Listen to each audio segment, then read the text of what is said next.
So Beverly, we have begun. This is Monday, April 19, 2021, a mixed bag at Belmont Story Swap, beginning with our teller who is first tonight, Beverly Schwartz. Good evening. I have a story to tell you that's real, and I will try to keep it under around 5-6 minutes. But if I go too long, just kind of let me know with your hand and I will kind of end it, okay? It's a real story. I planned a vacation in the Caribbean in September, and it was December, and I was ready to take off with a friend of mine. And what we did was we drove down to New York, waited 8 hours to get on a plane, which was supposed to be an hour wait, and we finally got to the Caribbean. So here we are, and then we're so late, it took us till 10 o'clock to get into the hotels that night. Well, we said, we're going to have a great trip. We're not going to let this bad start ruin our vacation. We had a great vacation. We're supposed to spend New Year's Day at the hotel and the beach, and then at night, go back to New York. Well, they woke us up and said, come on, everyone, we have to get into the airport now because we're going to be taking off early. So they gathered all 400 of us. It was a big, huge plane. And we sat and we waited and waited for about 7-8 hours. Then a plane finally landed on the runway. We had no food, no water, and one bathroom for 400 people. We talked a lot that day. So then they put us on the plane after the crew got off, and then we were told they sent us the wrong crew, and we're waiting for a new crew to go to New York. And we waited and waited till about 7 at night. And finally a crew came. Finally, we're on our way. So I'm sitting in the front seat in the cheap sections, and there's the hostesses, waitresses, or whatever they were, stewardesses, and they were talking, and I eavesdropped. I overheard what they said. What they said was, these poor passengers, we are now going to Jamaica, not New York. We have to get them off the plane in Jamaica, and there's a group of 400 people to get onto this plane to go to New York. I said, that doesn't make sense. They had sent the wrong plane. This plane was supposed to be going to Jamaica, and it landed on the island that we were on. Well, it was a feed me moment. It was a bathroom moment. It was a migraine moment. And I didn't feel I was being treated, or any of us being treated, properly. So being the shy person I am, I stood up, and my boyfriend said, what are you doing? You can't do anything, Bev, sit down. I said, pretend you don't know me. And I raised my hand and I said, can I have everyone's attention? And the plane became quiet. You could have heard a pin drop. I said, I have to tell you all something. And I repeated the story I overheard. And I said, I don't know about any of you, but I won't get off this plane. I'm going to New York tonight. And the whole plane started shouting, we won't get off the plane. We won't get off the plane. We won't get off the plane. I was amazed that, I did cause something.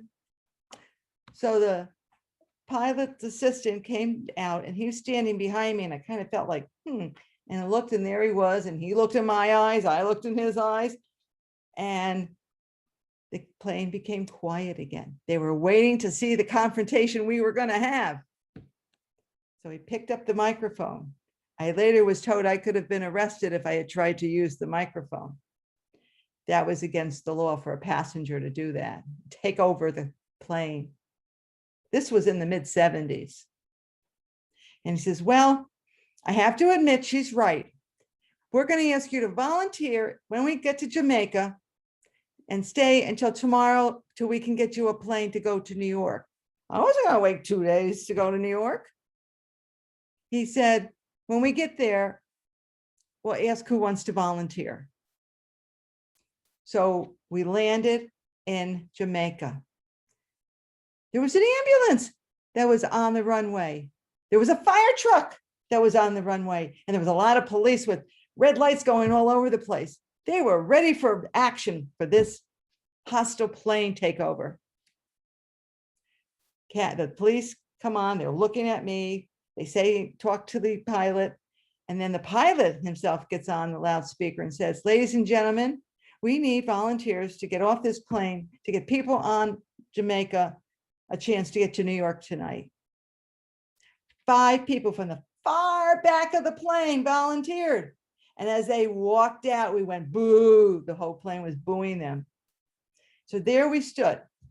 And then the police talked to them again. And then the captain got on the plane microphone again and said, we need to clean this plane. Federal regulations. We can't take off with you not having the plane cleaned. Raised my hand and he looked at me. Uh-oh. Just get a plastic bag and go up and down the aisles and collect the garbage. Say you cleaned it. And everyone started applauding. So that's what they did. And then I didn't go into the ambulance to the funny farm. There was no action for the fire people. And the police didn't want an international incident probably. So they let us go to New York. Do you think I was done on the plane? You think I should have been done, but I wasn't. We're in the air and I stand up and I raise my hand and I say, can I have everyone's attention? By then, my boyfriend and I weren't even talking. That ended that relationship. And I said, if I live in Albany, New York, where the state attorney general's offices are, I'll be glad to write a letter and meet with them and tell them how we were treated and we want our money back. I'm passing paper around, put your name, address, and stamps or stamp money, because there was no computers at that time. And I'll keep in touch with all of you and I will write them a letter and see what I can do. And they did, every single one of them. And I got some money and stamps, because in those days, if you called anybody long distance, it was extra money too. So I got to New York, back to Albany, wrote my letter, sent it to the Attorney General's office and waited. It didn't take long, 1 week. And I got a phone call from the secretary. Our attorneys would like to meet with you. We do feel that you have a case here. We'd like to help you. So they made an appointment. I taught 3rd grade all day, got dressed up in my professional suit, and off I went to the Attorney General's office. I walked in and the woman says, how many people will you be having here today? And I go, oh, just me. So she looked at me strange and she walked me into an office, and on one side were a whole bunch of lawyers and a stenographer. And they said, oh, no one else is coming but you from your law firm? And I said, I'm not a lawyer. I teach 3rd grade at Troy. They looked at me like, oh my God. And one guy goes, well, you have chutzpah. You have a lot of nerve, what you're doing for all these people. And I said, yeah, I am. I have nerve. I have chutzpah. And we sat down and we talked. They said, we're going to see what we can do for you. A week or 2 later, the Attorney General called, no, maybe more of a month. And he says, Bev, we have some good news. We've talked to Pan Am. And Pan Am does not want an international incident, which we surely know you can do. And we're going to give every single person their money back on the whole plane. Wow, I couldn't believe I actually won that. I mean, I actually got them to do it, Pan Am. And everyone had been corresponding with me, and everyone was thrilled when they got the official letter and the official check, except for those 5 people who walked off the plane, their money back. Now, this might be a coincidence or something, but Pan Am went bankrupt that year, shortly after that. And maybe we were the cherry on the icing to make them go bankrupt. So we'll take the credit for that, for making Pan Am go under. Thank you. That's my story.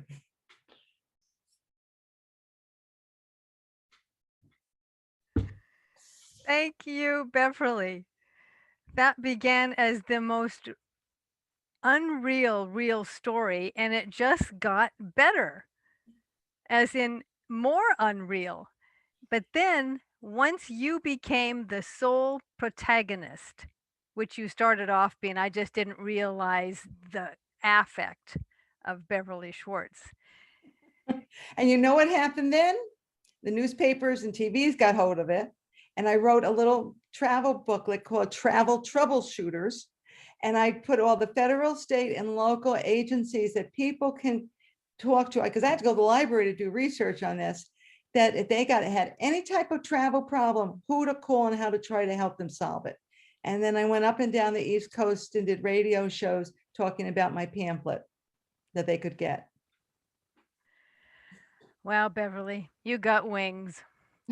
Thank You you. got more than wings. Thank you, thank you, thank you. I hope you all enjoyed it. Oh my, I'm half out of my seat.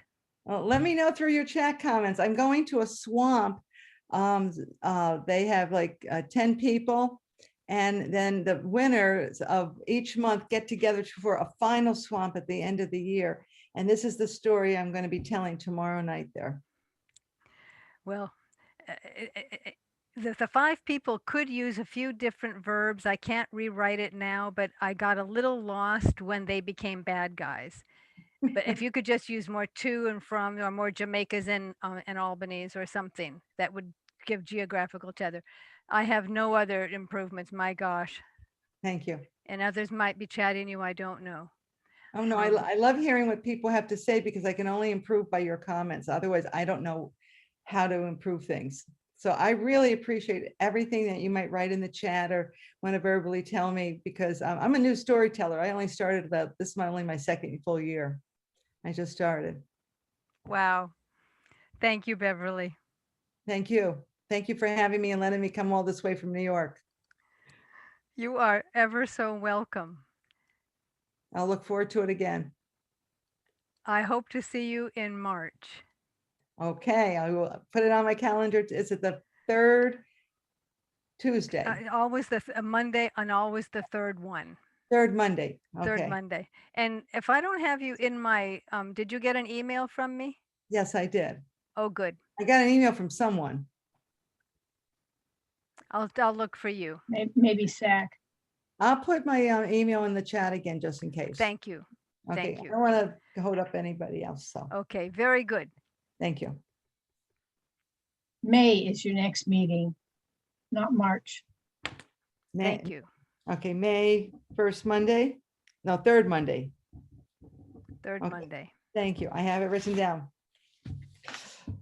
Okay.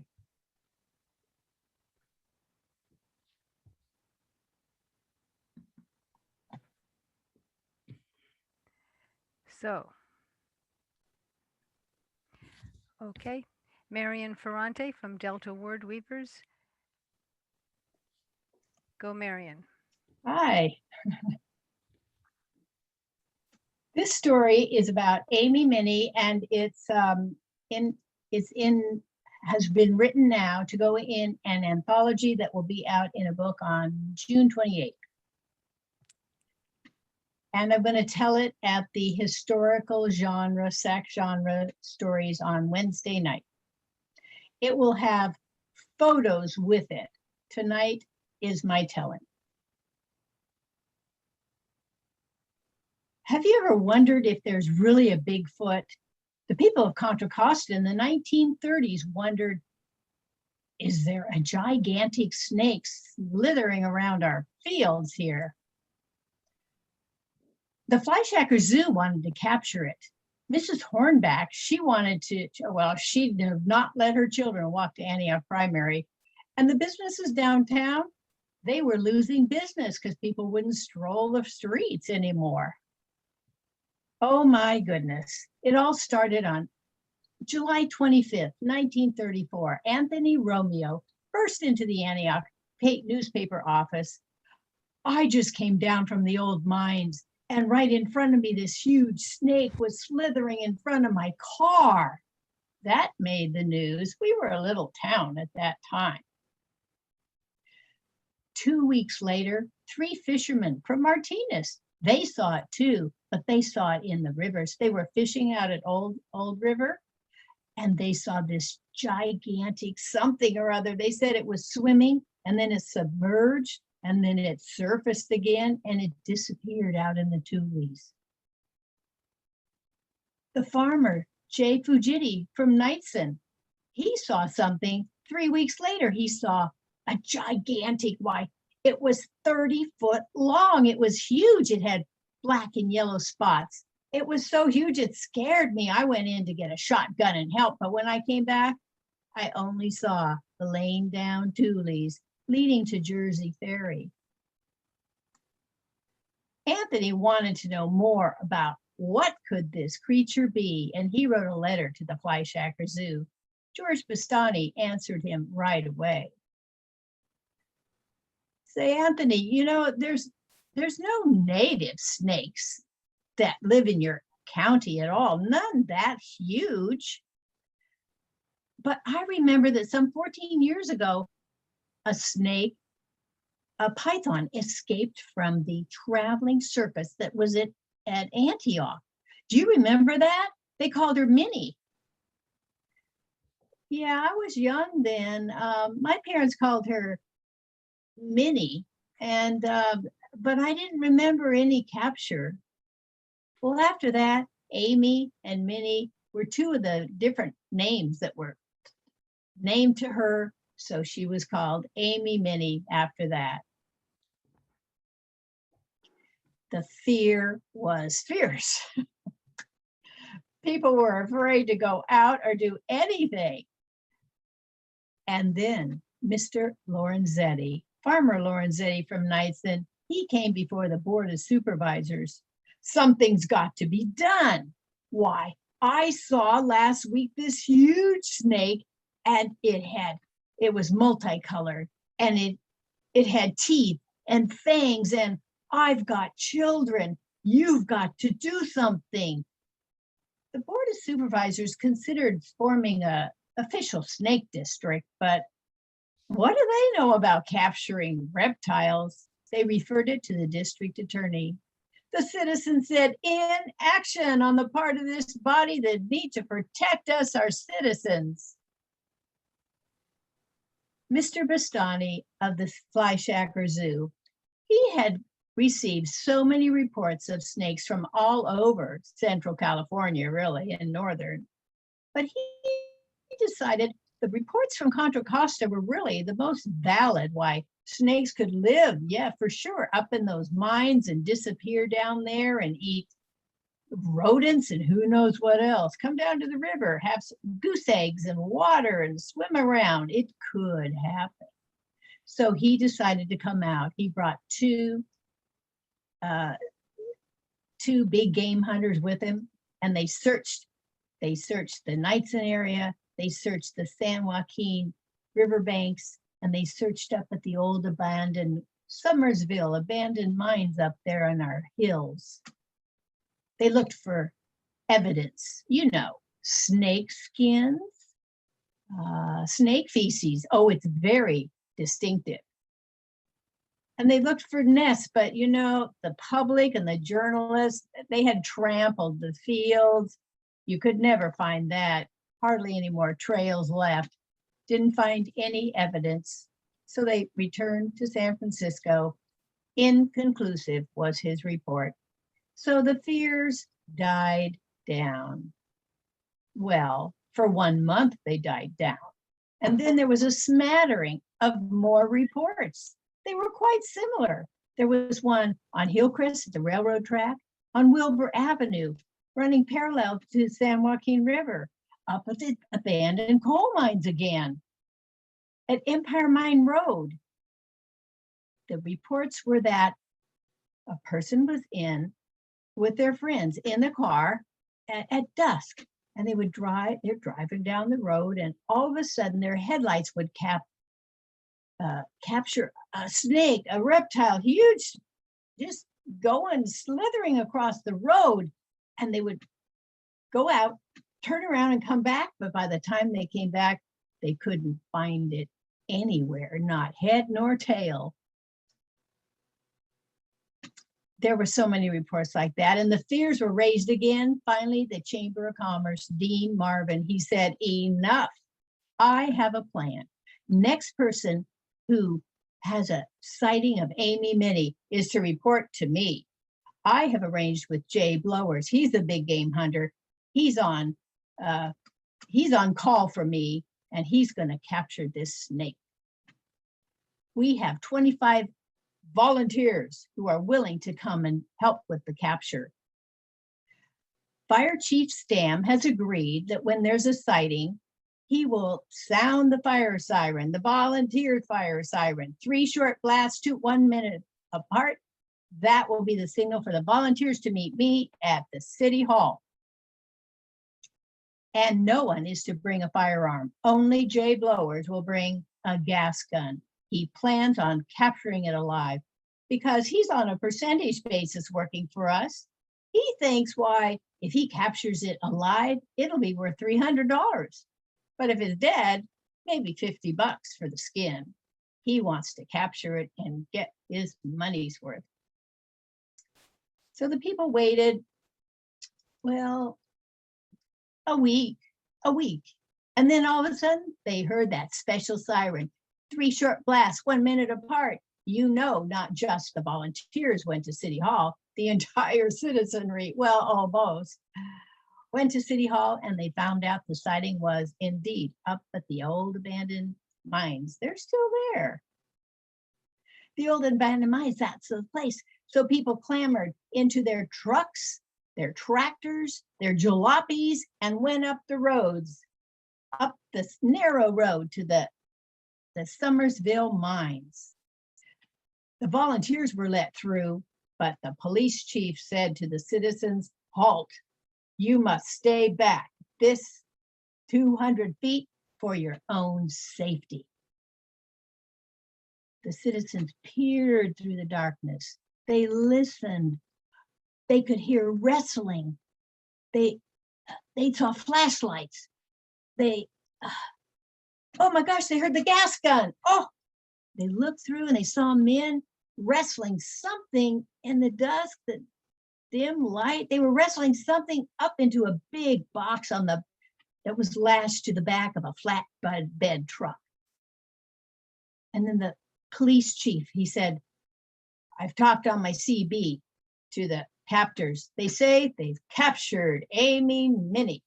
The cheering went up. Hooray, she is captured. Yay. We want to see her. But when that truck turned around and went out the back road, out of the mines down Nortonville Road, the people said again, we want to see her. The police chief told them the situation. Now, folks, Amy Minnie, she was injured, between the wrestling and the gas gun. She's going to need a few days of rest before she's put on public display. And the people had nothing to do. There was no other choice but to wait. 4 days they waited.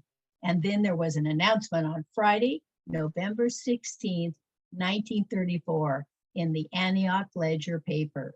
Notice, viewing of Amy Minnie at the Antioch Veterans Memorial Hall at the Saturday night dance. You can go to the side room and see Amy Minnie. Oh, people lined up, 300 people lined up, not just from Antioch. Oh no, from the entire area, from farther, and journalists, they wanted to get the story and the firsthand sighting and a picture maybe of Amy Minnie. They clamored, but they had to wait in line to get into that little side room that's still there at the Antioch Memorial Hall. And they were nearly shocked. They saw 2 snakes in one cage, 7 men showing them off. Why, the first was a 25-foot cloth tube. It was filled with Excelsior straw-like, and it had red electrically lit eyes. The second was a 32-foot rubber snake. Now, 2 of the men in this photo that you can see on Wednesday night, 2 of the men own Antioch Electric and Tire Company. They volunteered because the first snake was cumbersome. These are the 7 men that made this snake. They were the businessmen, but they made this because they wanted to dispel any rumors of any snake. There was no snake, they said, and they wanted to dispel all rumors. So they were showing off what they had set up on the roads, those latest smattering of sightings, this was their snake. That 32-foot snake, it was painted so realistically, some people left the room thinking they had still really seen a real snake. Oh, goodness. You are looking, see, the picture will be up there. The men who showed her off, why? It was the fire chief, the police chief, the Chamber of Commerce head. It was the insurance man, the banker, the head of Antioch Electric and Tire Company. They were the ones that created these snakes, trying to dispel because the customers weren't coming downtown anymore to shop or do business with them. Something had to be done, and they did it. We'll never know what was really seen in late summer. And the Fleischacker Zoo, they never got another specimen for their menagerie. But Mrs. Hornback, she lets her children walk to Antioch Primary now, and the businesses are picking up their customers once again.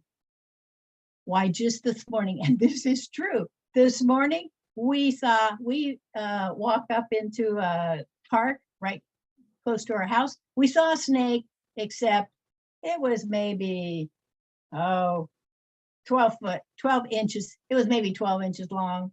It wasn't Amy Minnie, but you never know. Be on the lookout. Thank you.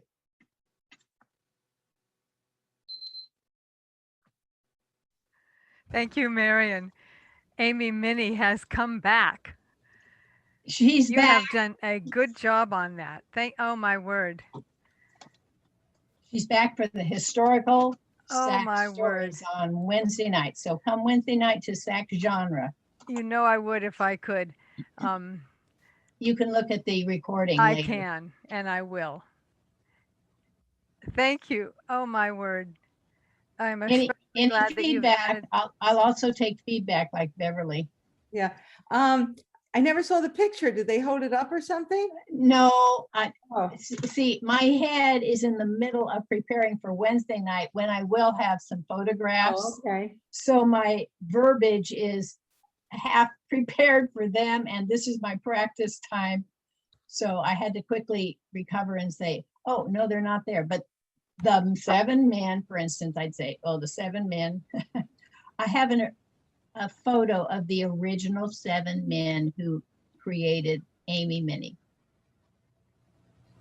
for Wednesday. Marion, for thank that you for night. not, Marion, thank you for not asking your host tonight, truly, to share her screen. That would have taken a few more machinations.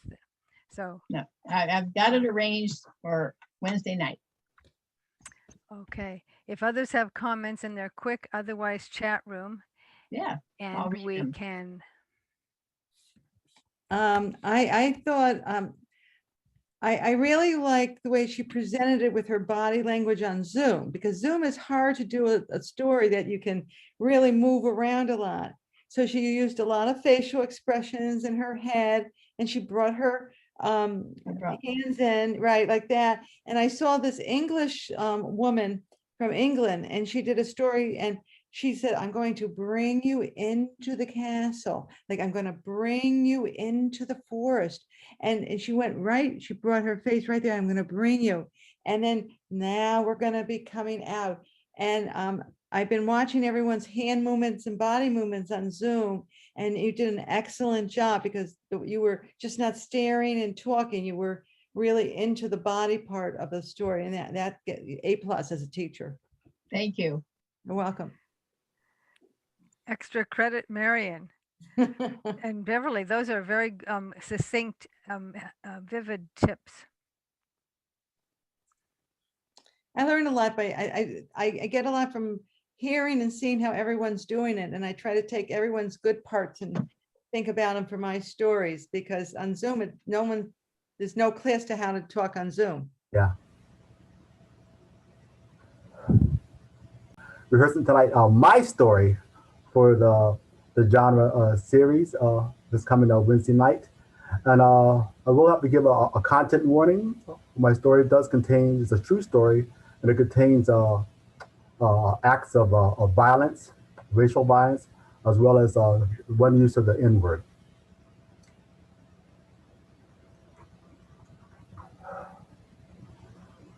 When I was a teen, I wanted to be a forest ranger. Back during the 1980s, I lived in the community of Sun Valley, California.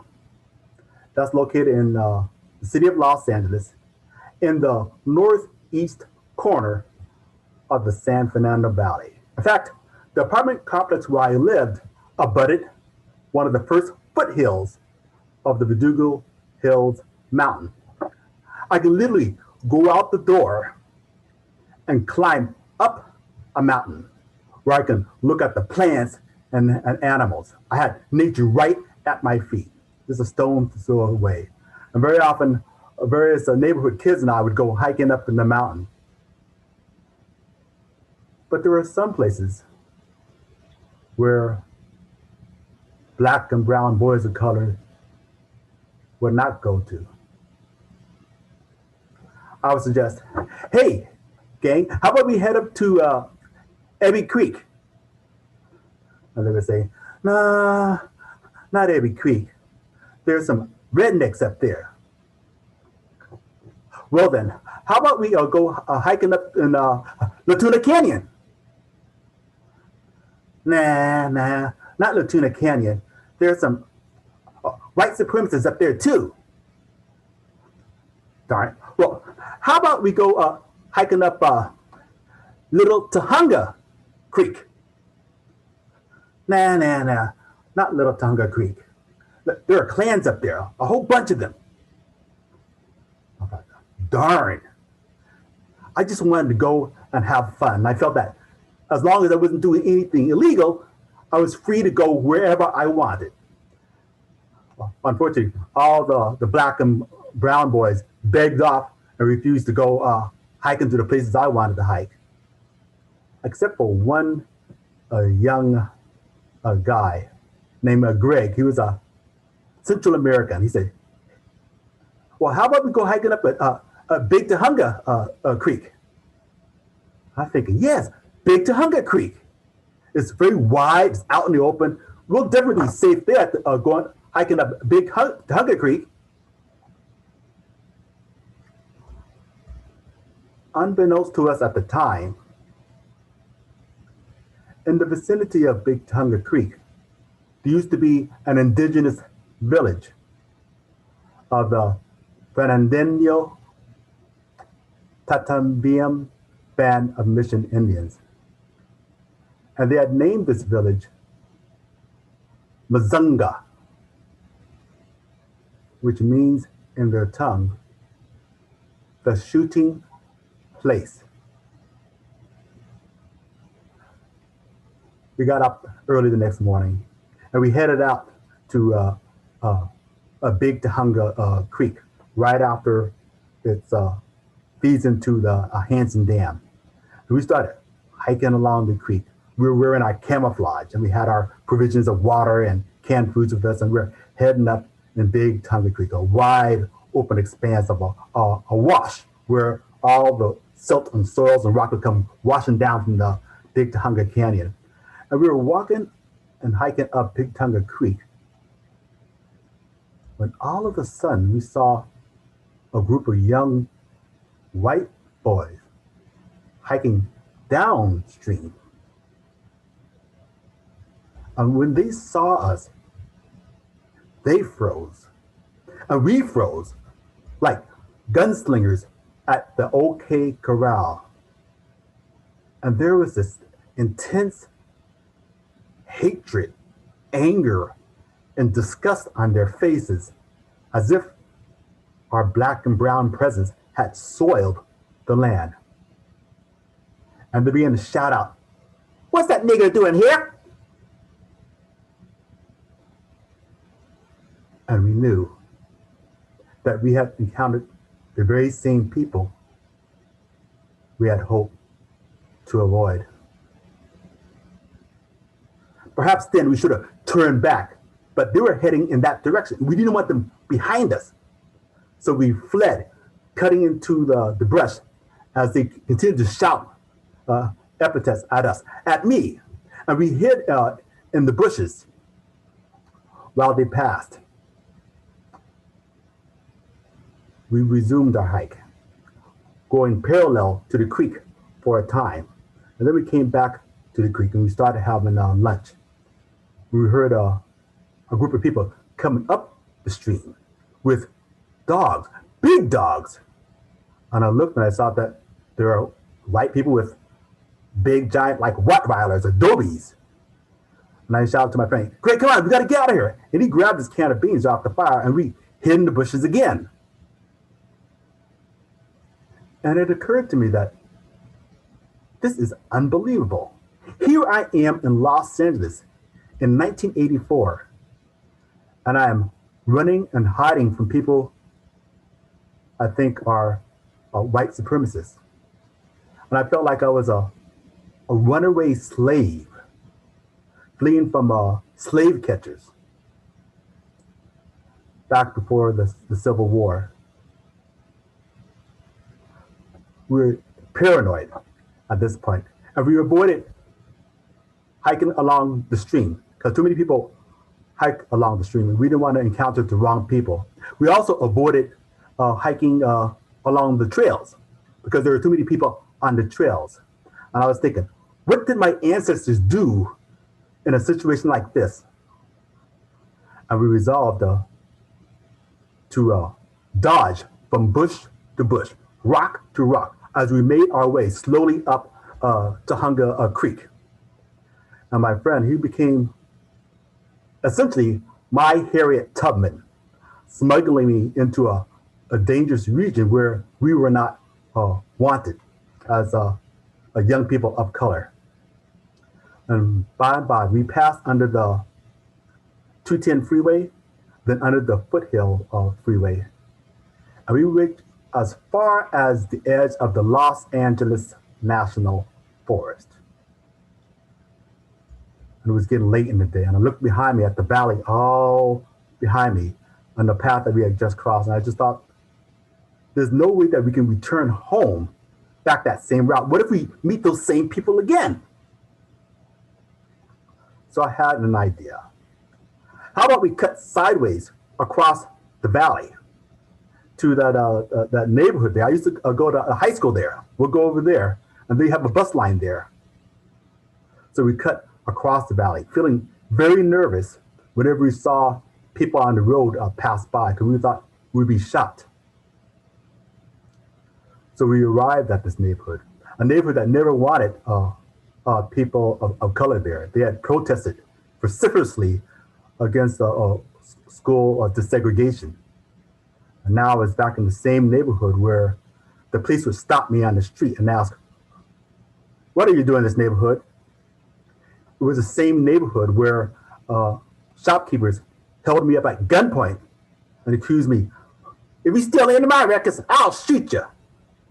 It was the same neighborhood where I was sitting at the bus stop one day when a passing motorist threw, of all things, at me a dildo. It was the same region where my friend was shot at twice when he was hiking up in the hills. They shot at a boy of 11. So we knew we should not stay in that neighborhood. And at the very same bus stop where I had been assaulted, and with 2 minutes to spare, we caught a bus home. And we left Mazunga. And we never resumed hiking up the Big Tahunga Creek again. And shortly thereafter, I stopped hiking altogether, and I gave up my dream of becoming a forest ranger. Thank you.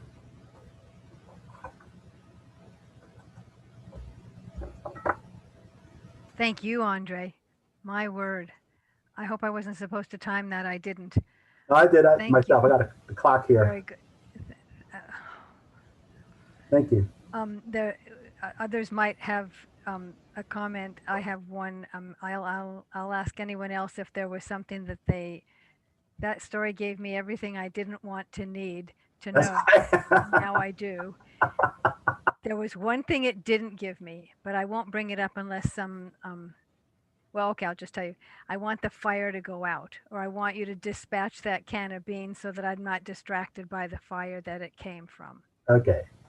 That, Andre, you really have moved me. Thank you.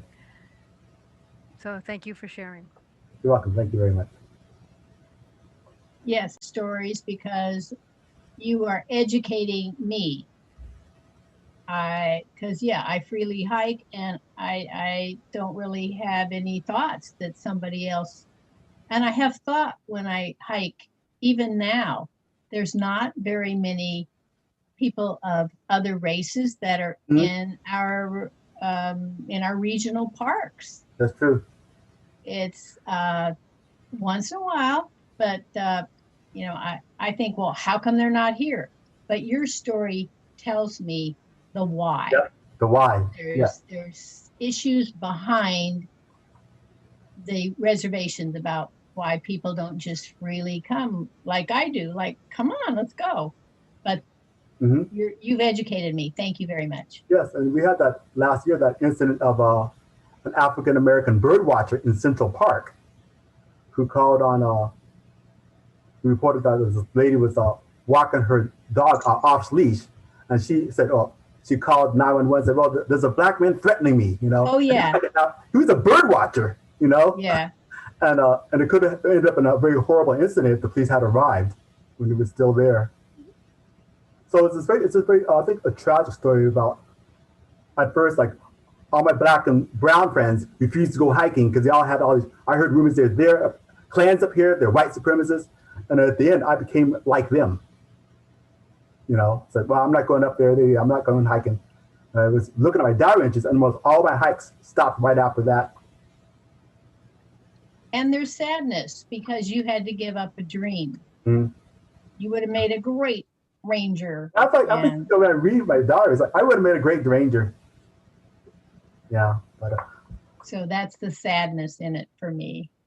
thank you. Andre, would you consider becoming an urban ranger? Yeah, that's a thought. I'm pleased to tell you that I had a brother-in-law who used to work, and he knew people at East Bay Parks, and he's the first person to put on my radar screen that the parks were trying to reach out at least to the youth of of of all walks of life. And mostly it would involve transportation and access, but not it. Anyway, you're I'm hoping that that effort has continues. Pandemic probably changed everything, but The regional parks are definitely taking steps. It's in their latest magazine. They definitely are taking steps to get more people to the parks of different races. good to hear. Good to hear. Thank you. Oh my gosh. Hello? Beverly, It's really sad to see that times haven't changed. I mean, this is happening all across America today. About the civil rights of people and of all different nationalities. And we have to stop it because history repeats itself. Look at the Jews and gypsies and other people that were discriminated in World War II, and before that, in other major wars. And there's a place in China, Burma, is it, or somewhere? There's concentration camps in China right now that people know about, and no one's standing up to it. And social justice has to take place. But if you don't speak up, you don't take action, history is just going to repeat itself. Well, Beverly, that's a timely insight because in our reentry, we have a lot of practicing to do just to catch up with our former selves once Right. we're in circulation. Yeah. And thank you for that because while history keeps repeating itself, and it's been 94 to 30, 20, 30 years since that incident, which shouldn't have been happening in the 80s in the first place, but at least that we have I more think eyes on the scene. I think I've been working on the narratives that I was taught through the male narratives that were dominant. And we have to break those narratives, those codes and those standards. And there are a lot of people out there fighting. And Andrew's very revealing story is part of that whole movement. And we need more and more of those stories from all cultures. That look what we did to the Indians, that's my Oh, yeah. street, right? And I lived in Alaska for a while. It was horrible. And I lived in Colorado. It was disgusting. And we grew up with that. It was there in front of us. And Bobby, if I may, coming from you, that is so much more credible because I see you as the author of a book that's got the title of Damsels Overcome. Or, there we have it. I'm And working. And, the man is a damsel too, I discovered with these norms. It just, it's there. Thank you, Andrew. Very, very good. Thank you. Much appreciated. go Andre, go Andre, go Andre. Thank you. Thank you. So let's see. This deep high, okay. Who would, Martha, I see you out there. I see my screen, I reverted to gallery, but I think it's only my screen. Does everyone else still have Andre spotlighted? Yes. Yes. Yeah. Mhm. Well, be that as it may, moving along. Do we have a teller who is ready to tell next?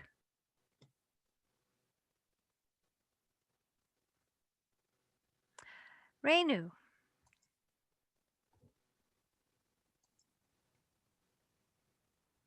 Yes, Linda. Only if there's time though. If somebody else wants to share, it's fine with me. Can you hear me? Yes. Thank you, Renu. I heard that. Yeah.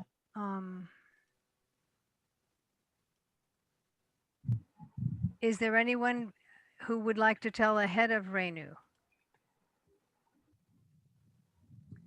Seeing no one, Renu, I call upon you.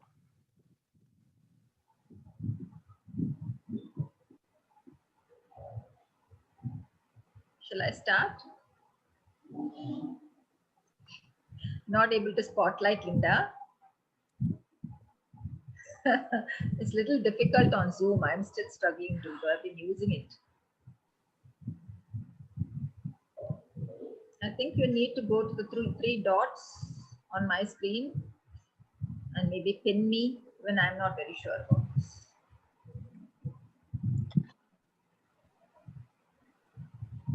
Or there's some option called spotlight for everyone, something like that.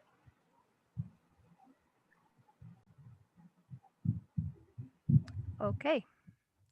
Now we are having Renu Narayan tell our next story. Thank you, Renu. Thank you, Linda. Okay, so thank you for spotlighting me. And this is a story that was shared by a storyteller from UK. His name is Paul Jackson. And he had shared it during a recent festival that I had hosted. And it's called The Old Woman and the Polar Bear. I don't know if any of you heard the story, but when he shared this story, he said that it's one of his favorite stories because it's got a female protagonist. And he said that he's never heard anyone else sharing that story. In fact, he told us to go ahead and share it so other people could also hear it. And so this is the very first time I've only listened to his stories. I'm going to share it, and I hope I do a good job. Far, far away, up in the north, where the Inuits lived, there lived a very old woman all by herself in her ice house. She was lonely. She had no husband, though she had longed for one. She had longed for children and she never had any. And now she was old. She couldn't fish anymore. But she didn't have to worry about food because the Inuits always took care of their own. So every day, she always had something in her iron pot for her to cook and eat. Every day she went out through the snow, she went up to the cliffs, and she would look up at the skies and she would tell the gods, all I've ever wanted is a child. Why don't you give me a child? She would say. But it was as though the gods didn't hear her or didn't want to listen. And so she never had a child. Day after day, she did the same thing. And one morning, when she was looking up at the skies and saying the same thing, she happened to look towards the sea. And there, floating on an iceberg, was a small polar bear. He looked like he was barely a few days old. As she went running towards him and she looked at him in the eye and said, "Are you lost? Where's your mother?" And the baby bear just looked at her. And she said, "Would you like to come with me?" And the bear just looked at her. As she walked across and picked up that little baby bear in her hands, as she looked up at the skies and said, "Is this the baby that you're giving me? Is this my baby?" And she hugged the polar bear close to her heart and said, "You are my son, and your name is," I forgot it. Oh my God. Okay, so she said, "You are my baby son, and I'm going to take you home." And she held him close and she walked across the ice. And when they reached the snow, she let him go. And he started to run. And then he stopped and looked back. And she said, "I'm coming, I'm coming." And she chased after him. And he ran and she ran after him. And as they reached the village, the children came out and said, "Look, look, a baby bear." And she said, "Yes, yes, that's my son, that's my son." And she took him all the way back to a little ice house. And as usual, someone had left a big fish in an iron pot. So she took out the fish, she chopped off its head, she chopped off its tail, she cut it in half, cooked it, and they had that meal together. And that night, she covered him up with that warm blanket made of animal pelts, and they slept together. And for the first time in her life, she slept so well that night. The next morning, she heard the sound of children's voices. They were knocking on the door. "Grandma, Grandma, can you please let that little bear out? We want to play with him." Of course," she said. She opened the door, and the bear came tumbling out. He ran down the hill, and the children ran down with him. He tumbled in the snow, and they tumbled along with him. And they played with him the whole day long. And that night again there was a fish for the old woman. She cut it and she cooked it, and they had their meal together. And so the days went on. And one day the children came to the little ice house and said, "Grandma, can we take your little bear with us? We want to teach him fishing." She said, "Of course, please take him. I would love my son to learn to fish." And so they took him along with them. And when they came back, he had a small fish in his mouth, and she said, "Oh, my son, you've learned to fish." And her heart filled with joy. And every day, the little bear cub went out fishing with the children and always came back with a fish. And as he grew older, he started bringing more and more fish, not just once. He went 2, 3 times and brought lots and lots of food for her. Now the old woman was so happy. She was a kind and generous soul. And she had always felt that the people of the village were so kind. And now she had a chance to share some of the food with them. So every day she would call out to the people, and they would come with their baskets and their pots, and they would take the food from her. And soon the little bear grew bigger and bigger. And one day, when he was passing through the village going up to his little ice house, the elders were sitting around the fire, said one old man. He said, "Look at this polar bear.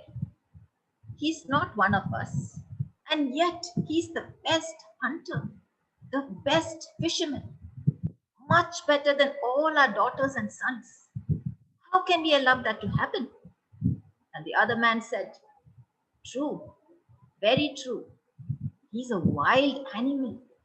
What if he attacks one of our children? And then we'll be next. Time to kill him then, said the other old woman. And one of the little girls was listening to this. And she ran up that hill, knocked on the old woman's door, and she said, Grandma, Grandma, the elders are planning to kill the bear. She was shocked. What? They want to kill my son? And so she went running down that hill. She went to each one's house and she begged and prayed. She said, please, please don't harm my boy. He's my precious child. He's the only thing I have. Please don't take him away from me. But they were not ready to listen. And so she went back to her house and she held him close to her and said, I'm sorry, my son, but you have to go away. These people are not going to let you live. And the bear, he put his nose close to her cheek, and as though he was taking in her scent, she went along with him. They walked and walked, and she let him go. Then she went back home. She couldn't eat that night. The next 5 days, she didn't eat, she didn't sleep. All her thoughts were with that boy, her son. And she decided she didn't want to live in. And so she walked and she walked and she walked till she was completely exhausted. She fell down on the snow and waited for her life to stop. But as she lay there, she heard a sound. And when she looked up, she saw this big polar bear standing in front of her. And she said, I'm sorry, I've forgotten the name. She said, is that you? Is that you, my son? He had a big fish in his mouth and he put it down next to her. So she sat up, she took out her knife and she cut it in two. She gave him the other half. But no, he pushed it right back to her. And she said, are you telling me that I should live? That I mustn't die? And he just looked at her like that into her eyes. And so she decided to go back home. And she went back home, but every single day she went off up north to meet her son. And one day, when one of the elders saw her coming back from that long journey after her meeting with the bear, he said, maybe you were wrong. Looks like love is greater than fear. And so they went and told her, please bring your son back. And so she brought her son back. And many a happy year went by, the old woman and her son. And one day, a cold wind blew in from the south and took the old woman's soul away. And the polar bear, the son, he came out of that ice house and walked away up towards the north, never to be seen again. And the Inuits, they had learned a lesson from that old woman and her son, that love should always be stronger than fear. Thank you.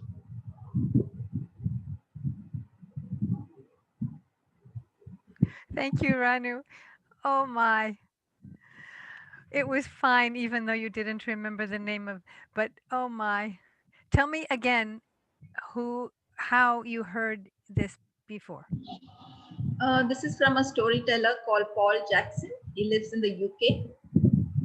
And I had invited him for my storytelling festival. I have one every 2 months, and I think there's one coming up end of May. And I always invite people whom I meet like this at Stories Box. And I think Beverly wants to take part next month. And I've said yes, she's most welcome. And so if any one of you are interested, please do let me know. And I will probably have this every alternate month.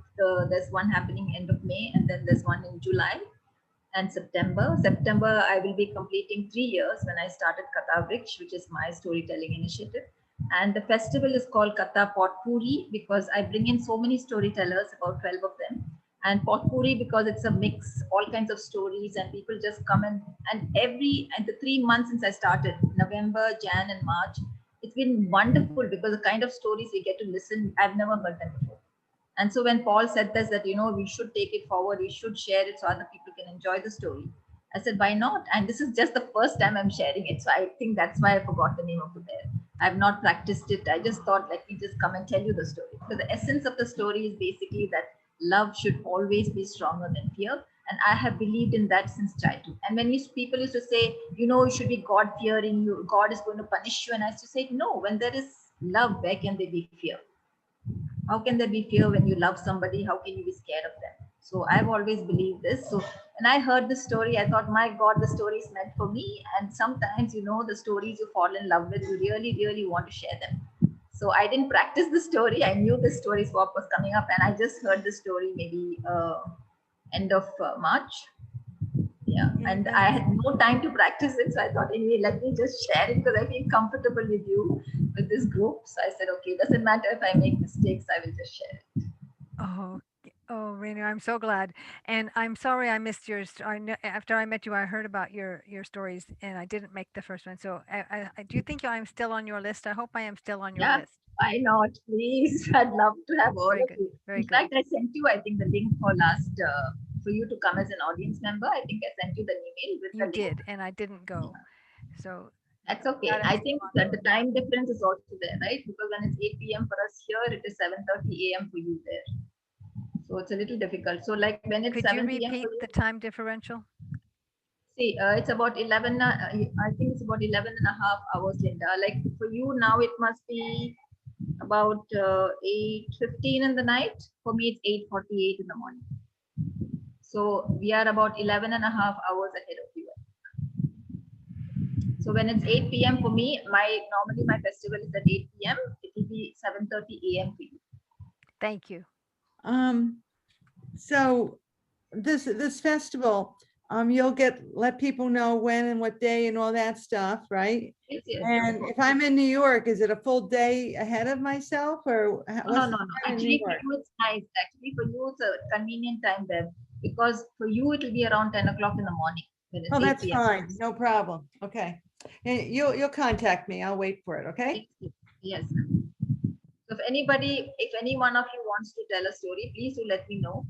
And I'll put in I think Linda's got my email ID. So if you could just let me know, then I will invite you for the next, whichever. I hope this will continue and I can keep having new storytellers. I just reach out to people actually. I just send them a message on Facebook. Most of the people are on Facebook. So I Very just sent good. them a message and they say, yes, we are happy to join. And that's how I invited Paul. And then I invited Mitch from South Sound Storytelling Guild. I don't know if you know them. And then I invite most of them. I think 3 of them have been from South Sound Storytelling Guild. And I think you could go there as well, Beverly. Maybe I can ask, I can share that. I'm having a hard time understanding you. Your voice is Oh, I'm cutting going to out. fast. I'm going to fast. That's typical of Indians. We tend to go very, very fast. So I'll say that again. There is a story swap happening at the South Sound Storytelling Guild, and I can share that link with you, maybe address with you, and you could write to them because if anybody is interested in sharing stories, I go there regularly. They too meet once a month. I think on the second Wednesday of the month. Renu, you have my email. Why don't you email the information to me, please? Okay. Sure. I will do that. Thanks. And if anyone else wants Renu's email, you can ask me. You can see her email in the to field of the mixed bag invitation also. Okay. I'm going to turn into a pumpkin like Cinderella, 12 guys. I want to hear another story. I'd love to tell one, assuming we have time. I don't time my stories. I don't think it's super long. Should be just a few minutes. Asaf, I'm Can I? glad to hear it. May I keep the recording on? Yeah, you can keep it on. So this is not an original story. This is a folk tale, and actually, I originally found it through a rabbi, but I had a feeling it was not a Jewish story, and I did a little research and discovered that it was indeed from China. And so you may very well, there may be people in this chat that have heard it, but I can still give it a shot. Just a second. So this is a story about a little boy, and this little boy's name was Ping. And Ping was a very quiet, very gentle little boy. And above all, above everything else in the world, he loved flowers. He just loved flowers. He loved walking and finding flowers. He loved smelling flowers. He loved hearing about flowers. He loved stories that his father would tell him about flowers, and he loved everything about them. And as soon as he was old enough, he immediately started asking his parents to have flowers at home, and they started bringing pots and little seeds, and they started having these little gardens at home. And as soon as he was old enough, he started caring for the flowers himself. And so at the tender age of 6, he had a reputation. People knew this little boy named Ping who was just so talented with flowers, and he would have flowers of every color, of every shape, flowers that people had never heard of. And he would find them and he would just spot them, and he would take seeds home and he would grow them, and he was known to be able to make anything grow. And so everyone was very excited when the emperor announced a contest. The emperor had no children, and the emperor was looking for someone to take over because the emperor was getting very old. And the emperor announced a contest in which he would hand out flower seeds to children, specifically to children. And they would get these seeds and they would have to help them grow for 1 year. And after a year, the emperor would look at all the flowers that had grown and choose one. And the child who grew that flower would be the next emperor. And of course, everyone was whispering about Ping because everyone knew about Ping. And he was very excited, and he went with all the other children. They all gathered together in this large hall, and the emperor started handing out seeds. And every child had their hands out, and we're all very excited. And the emperor was handing out just a few seeds to each child out of this large sack that he had. And then the emperor sent them all and said, 1 year from now, come back to this hall and bring me whatever grows. And the children all went off and they were so excited. And Ping got home and he took his little seeds and he took his best pot and he took his best soil and he put those seeds inside and he gave it just water that was right off the ice from the mountain streams. And he was just so excited about this flower and he cared for it. And he waited to see a little sprout coming. And this was, this was spring. This was the time to plant flowers. And he was very troubled when 2 weeks went by, 3 weeks went by, and the pot was sterile. Nothing was coming out. And so Ping dug the little seeds out very, very carefully, very gingerly. He put the pot away. He took even better soil, and he took some fertilizer, and he took all the best plant food that he could possibly find. And he put the little seeds inside and he watered it and he just waited patiently for another week and for another week. And a second week and a third week went by and the plant was sterile. Just nothing was coming out. And he started asking everyone he knew. And he went to the market and he talked to all the gardeners and he talked to everyone and he asked them, what shall I do? And he collected every little bit of soil and he asked people for their special secrets and he put them all into a pot and he put the seeds into a third pot and he watered it and he waited, and 3 weeks, 4 weeks, 5 weeks, nothing. The pot was just completely sterile. And a whole year went by and he was heartbroken, just heartbroken. And all he could do was take his little pot, completely flat, just nothing but soil and seeds, and he took it into the hall and his head was just down and he was crying and walking into the hall. And it was all the harder for him when he looked to the right and he saw pots full of flowers, and he looked to the left and he saw pots full of flowers, and all the little children, they all had pots full of flowers, beautiful flowers, all shapes, all sizes, all colors. And he was just heartbroken and trembling and holding his little empty pot. And the emperor was announced and he walked into the room and he started walking and looking. And he looked at one pot. And he looked at another pot. And he went from one pot to the next, from one child to the next, one flower to the next. And he looked quite stern and very, very critical at every flower. And then he spotted Ping. And he just dropped to his knees in front of that little boy and just grabbed him and said, tell me what happened. And Ping was crying and he said to him, oh, sir, I did everything I could, everything I could. I tried every soil, I tried every kind of water, I tried every pot, I tried sun, I tried shade, I tried everything, and nothing grew. And all I could do was bring you the seeds back. And the emperor just hugged him and said, I'll tell you a little secret. When I handed out those seeds, I boiled them, every last one of them, before I handed them out. And every one of these flowers you see in this room is not from the seeds that I gave the children. Every one of these kids is lying. And every one of these kids couldn't face up to me with the truth, except you.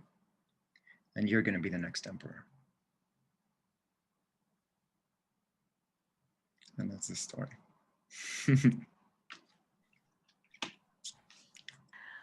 Oh my gosh. Asaf, remind me, are you Asaf or Asaf? It's Esoph. Asaf. Short for esophagus, I always like to say. Asaf. Oh, that's a very good one. Oh my gosh. I wonder how many of us were getting ahead of ourselves. Okay, show of hands, who's heard this before? I don't think it's an obscure story.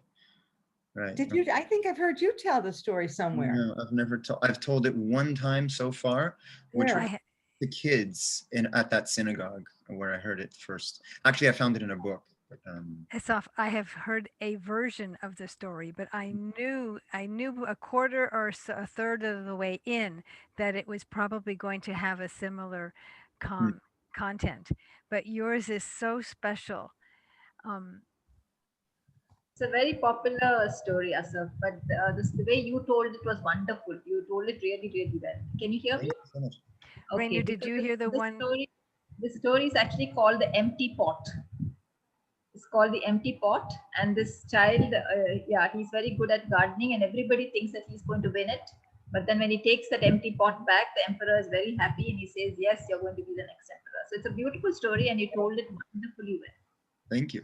And the way I heard it, many different ways, it's for the gardener, for the emperor's gardener, because that gardener wants to retire and he tricks everybody. But excellent. You got into that little boy voice. It was really nice. Thank you. Thank you. Thank you. I'm curious if others heard the version whereby it's 3 sons, and instead of the emperor, it's the father who gives a seed to each son. But this version is so much more, is less predictable, and is a broader reach because a family is smaller than an emperor's reign. I'm curious if I mean I found it to be a Chinese story. Does anyone know otherwise? No, it is Chinese. Chinese, yeah. Okay. Thank you. Oh my gosh. Thank you, Asaf, very much. Pleasure. Renu, I would love to tell at your event if you're interested. I put you. Yeah, sure, Asaf. Love to have you. Just write to me at the email and I will. Yeah, I did send it to you. I could send it again. Here. And I would like some feedback too, guys. Can you tell me where I can improve? Is there something that I need to do better? You were great. Both of you were great. You know, I always enjoy hearing you tell a story, Renu. Am I muted? I think you're stuck there. I can hear you, I think Beverly. your connection, we lost your. Can you hear me now? We've been able to hear you. You're good. Okay. Yeah.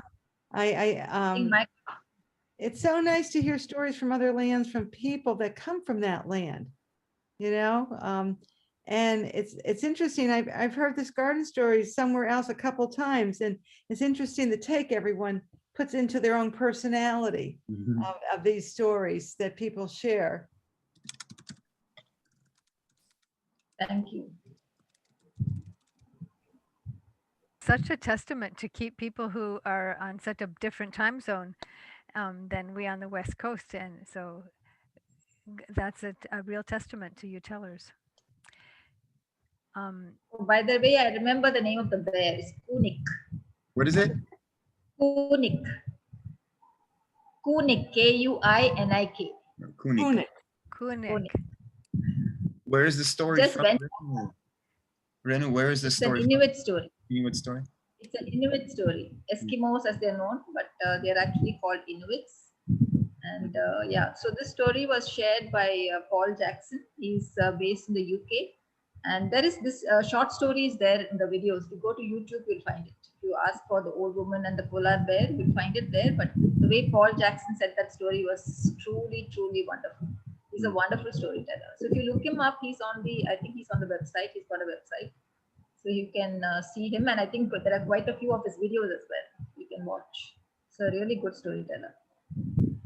I got invited to an Hasidic rabbi's house for Friday night Shabbos dinner about 2 weeks ago.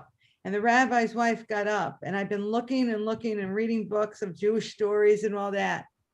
And I sat there and she told this story and my heart melted. And I said, that's the story I want to tell. So I'm working on that one. I just can't wait to do it somewhere, but it takes me usually a good month or 6 weeks to write, research, and make sure the details are correct. Wow. I can't wait to tell that. Can't wait to hear it. Wow, Beverly, maybe Maybe you then can you tell it. can also share it. I think this story is one that should be shared by anybody who likes it. So I look forward to sharing it with people and telling them, go for it. Mm. Thank you, Beverly. Bobby, did I see your hand?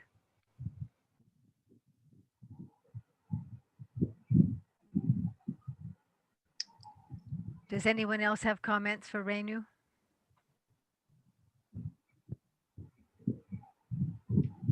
I was writing them in the chat. Ah.